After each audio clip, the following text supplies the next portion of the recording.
Tentar, irmãos, vamos abrir nossas Bíblias no Salmo 42 e 43.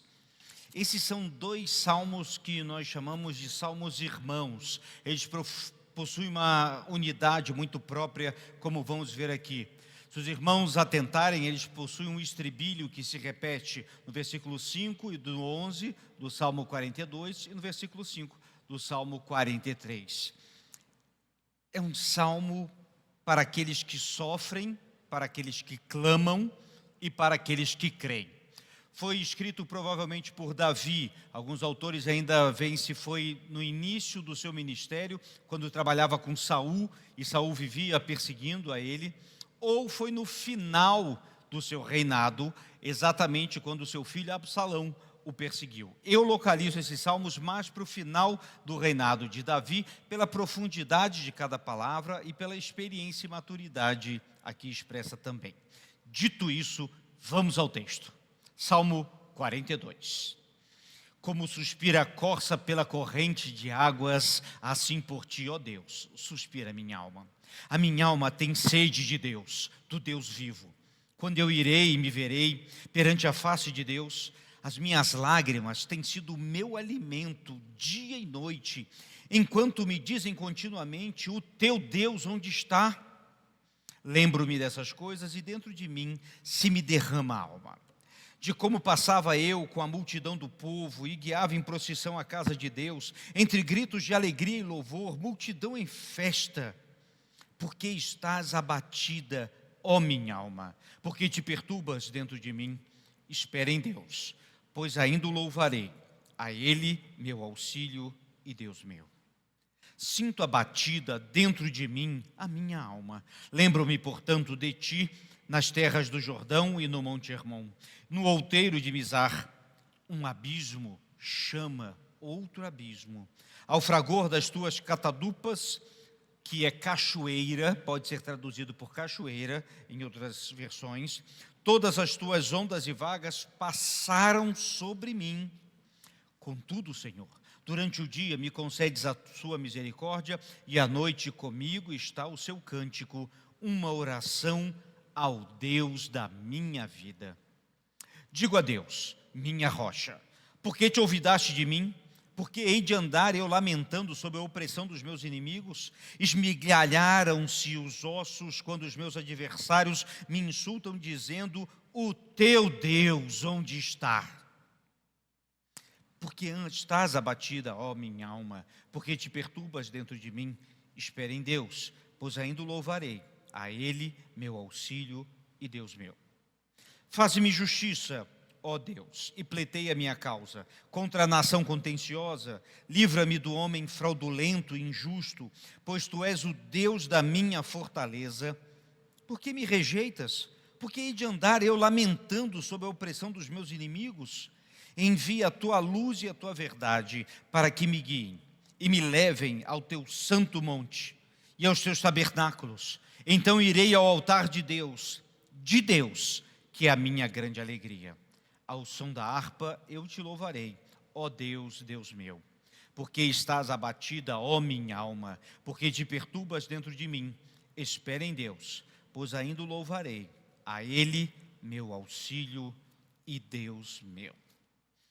Que salmo! Tem tanta coisa para aprender aqui que a gente teve que limitar um pouquinho para essa nossa reflexão agora.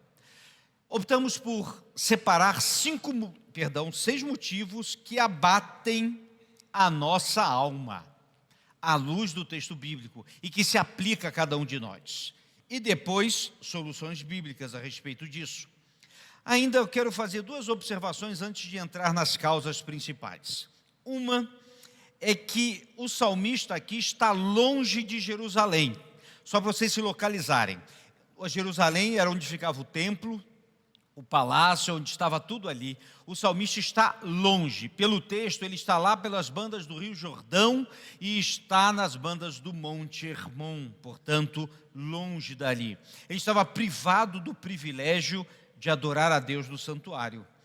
Essa separação física também é uma poderosa metáfora para a separação espiritual. E vamos ver logo adiante. Uma outra curiosidade, eu achei numa fonte Olha que interessante, nas catacumbas de Roma, os cristãos se reuniam no passado. Para quem não conhece a história, como a igreja era perseguida, as catacumbas são cavernas onde tinham, na realidade era um cemitério dentro dessas cavernas. Os cristãos iam para lá para cultuar. Em cada túmulo do cristão tinha alguns desenhos que contavam histórias.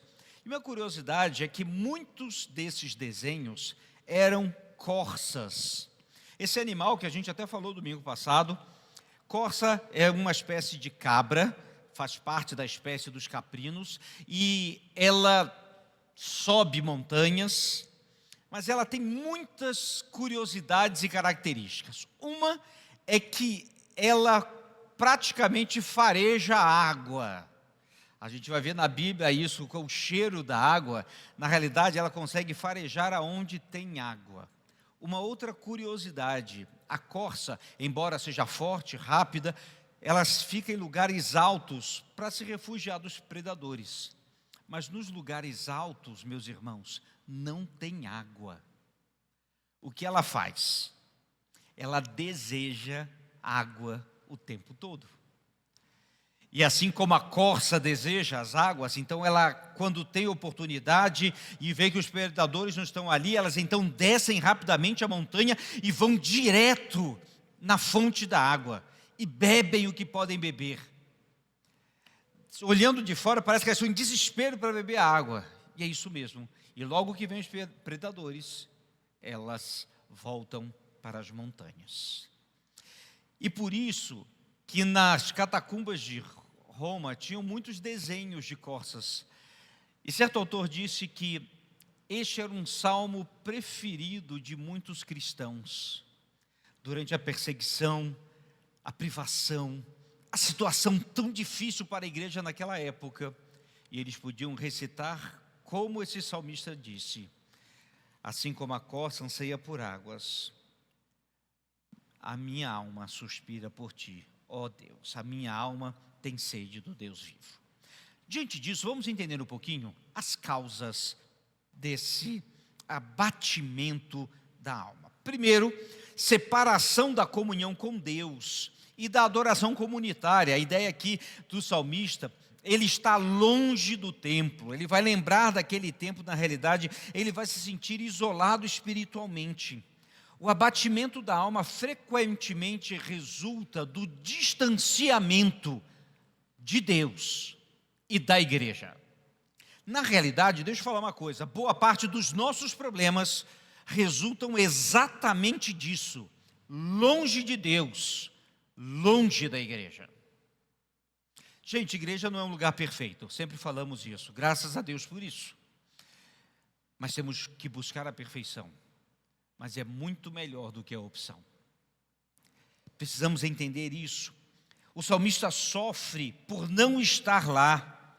Quando nos isolamos da multidão que festejava, como o salmista diz aqui, quando nos isolamos da igreja, meus irmãos, você não sabe o peso espiritual que isso tem. Bom estarmos aqui e adorarmos ao Senhor, celebrar com júbilo ao Senhor, todos os habitantes da terra, estar na presença do Senhor, fisicamente é essencial, espiritualmente é imprescindível. Segunda causa, ataques e zombarias dos inimigos, que vão perguntar: onde está o teu Deus? É curioso isso, como a gente ouve das pessoas lá fora. Quando as pessoas zombam dos crentes e zombam de todas as coisas, da nossa fé, da nossa forma de agir e tudo mais, e dizem: onde é que está o teu Deus? E aí, você está passando por isso? Bem, a pressão social, a perseguição religiosa também nos abatem. Porque às vezes a gente já está enfrentando uma luta grande e vê um camarada ainda tira a pedra.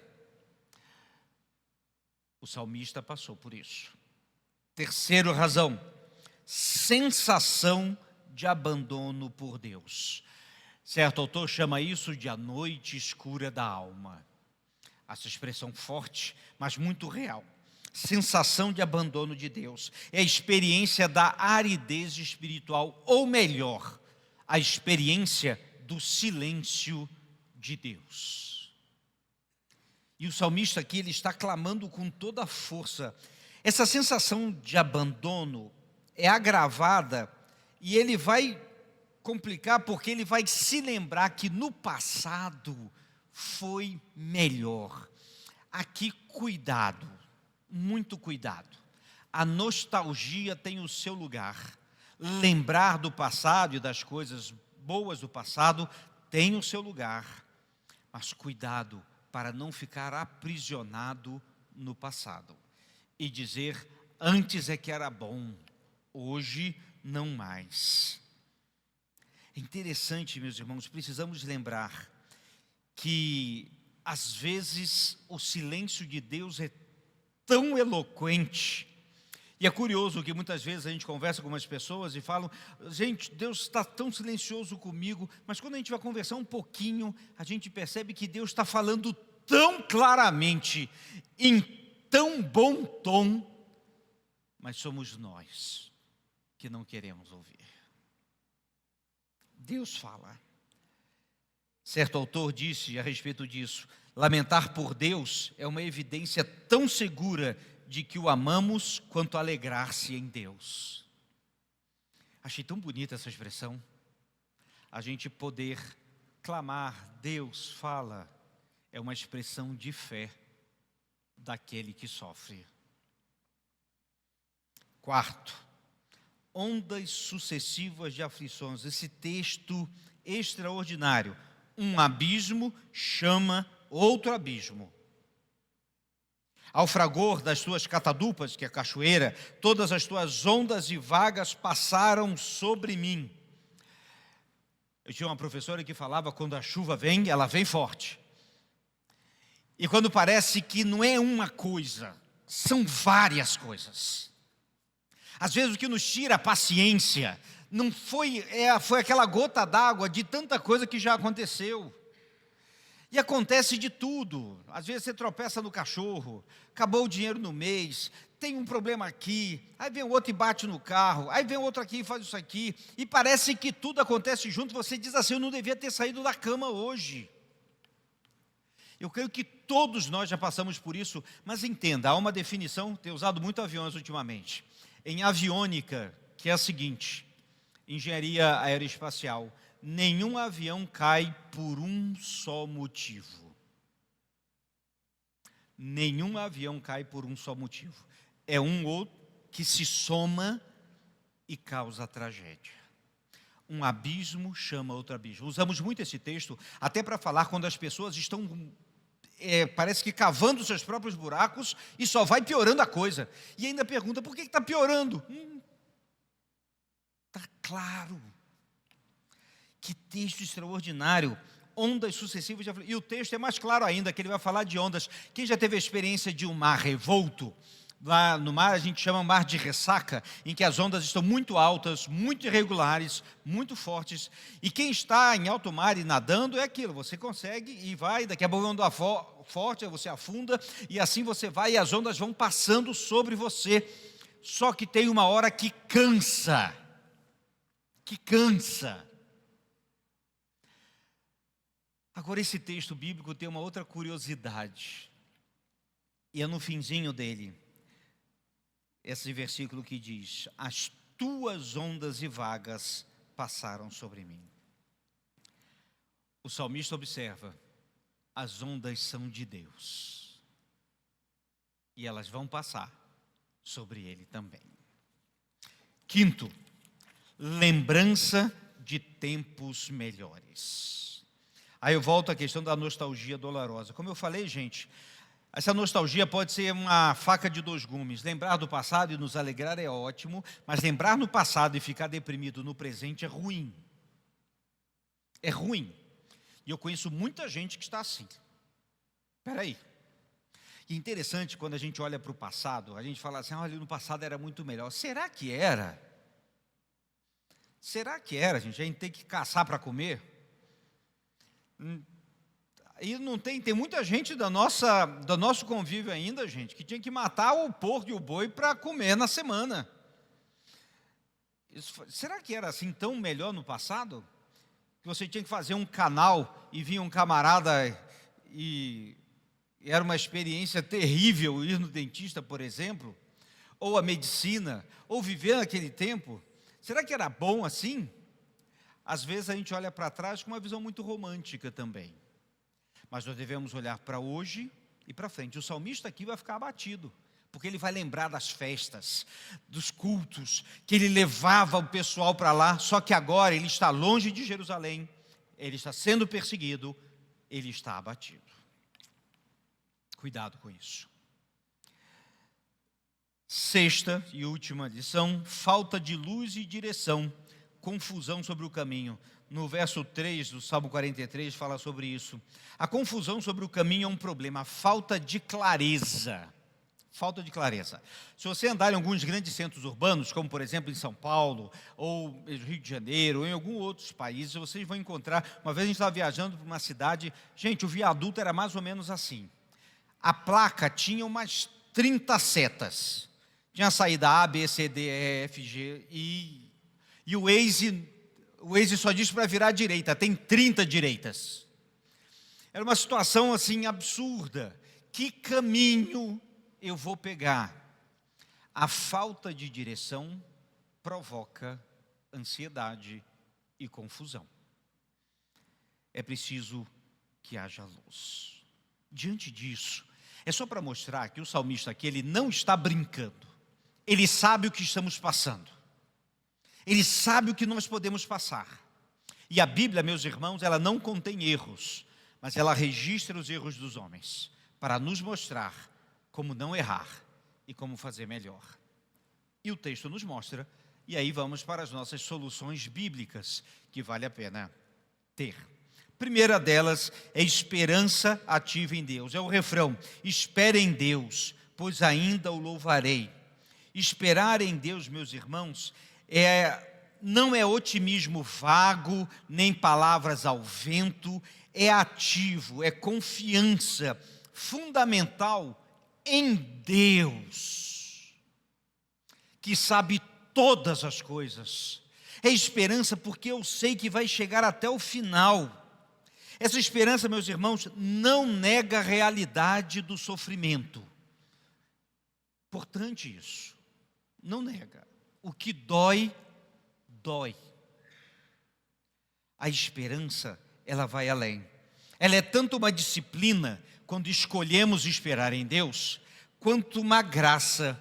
Quem nos capacita para esperar é o próprio Deus. Segunda solução bíblica: lembrança intencional de Deus. Quando a alma está abatida, a tendência, gente, isso é comum para todos nós. Quando a gente está mal, só vem tragédia na cabeça, é ou não é?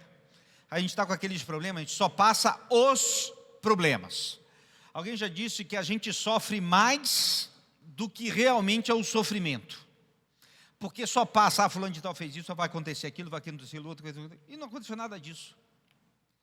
É interessante que aqui a solução bíblica é redirecione intencionalmente os seus pensamentos a Deus. Volte os seus pensamentos a Deus. Clame ao Senhor. Você já deve ter tido a experiência de orar e comprometido a orar por muito tempo, começa a orar, e você começa a orar, e de repente a cabeça começa a pensar, e as coisas vão. Daqui a pouco você já está em outra dimensão e esqueceu de orar. Volte seus pensamentos a Deus. Ele é bom e nunca nos abandona.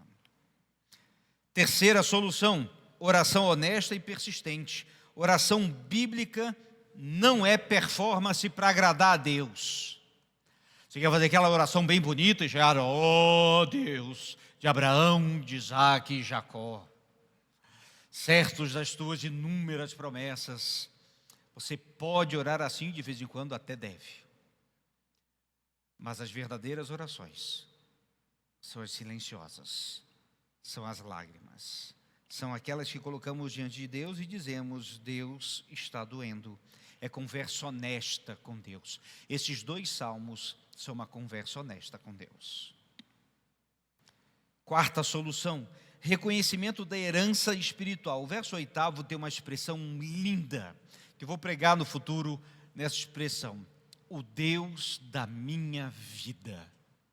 E a gente vai notar que esse salmista vai usar o pronome meu muitas vezes, e ele vai lembrar o Deus que cuida dele. Ele vai falar da sua benignidade, do seu cântico, vai falar o Deus da minha vida, Deus da minha rocha, a saúde do meu semblante, meu Deus. E eu só lembro de Tomé, quando viu Jesus pela primeira vez, que se ajoelha e diz: Senhor meu e Deus meu. É o Deus da minha vida. Que belíssimo. Quinta solução: busca pela presença de Deus. São os 4 passos aqui, o Salmo 43 vai dizer, olha que interessante, meus irmãos. Envia a tua luz, verso 3, e a tua verdade para que me guiem, e me levem ao teu santo monte, e aos teus tabernáculos. Então irei ao altar de Deus, que é a minha grande alegria. Ele lembra do monte e se achega para o monte. Depois ele entra no tabernáculo. Depois ele chega no altar. E depois ele está na presença de Deus. Na realidade é uma jornada de vida, e é impressionante como isso aqui está descrito. Meus irmãos, precisamos lembrar que buscar a presença de Deus talvez seja o ato mais importante do seu dia. E a gente vai chegando. E o que me impressiona é que ao ler o texto, a gente percebe que Deus também vai se achegando a nós. E isso é extraordinário.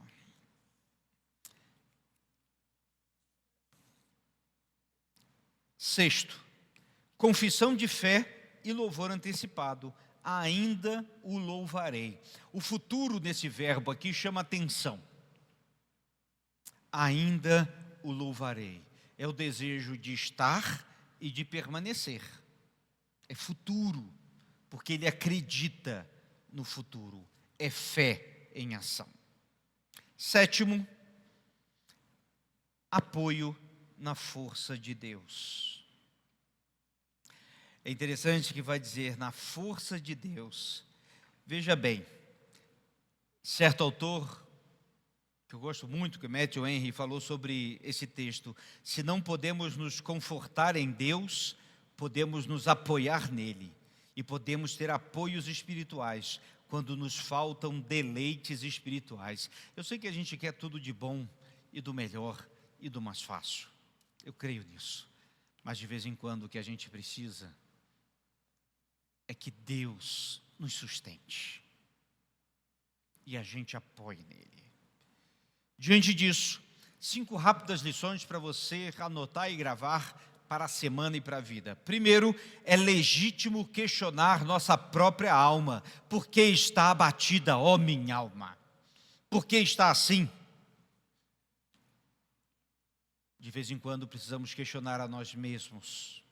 Segunda lição: as causas do abatimento são múltiplas e complexas. Às vezes não é uma só não, gente. Tem muitas outras coisas aí. Vamos tentar entendê-las. As soluções também são muitas e devem ser aplicadas. E cuidado com soluções mágicas. Tem muita gente que quer exatamente soluções mágicas para os seus problemas. E às vezes a gente vai ter que trabalhar. É uma jornada, talvez leve tempo. E é possível, e é real. Mas cuidado com soluções mágicas. O objetivo final não é o alívio dos sintomas, é a comunhão com Deus. Então irei ao altar de Deus, a Deus minha alegria exultante. Eu sei que a gente quer o alívio da dor, mas o objetivo final é a presença de Deus. E por fim, a esperança tem a última palavra, por isso que termina assim: espere em Deus, pois ainda o louvarei, a Ele, meu Salvador e meu Deus. A esperança tem a última palavra, nós cremos nisso. Que Deus nos ajude. nesse tempo, para colocarmos nossas vidas diante dele. E se porventura hoje está abatida a sua alma, clame ao Senhor, busque a sua presença e vamos seguir firmes.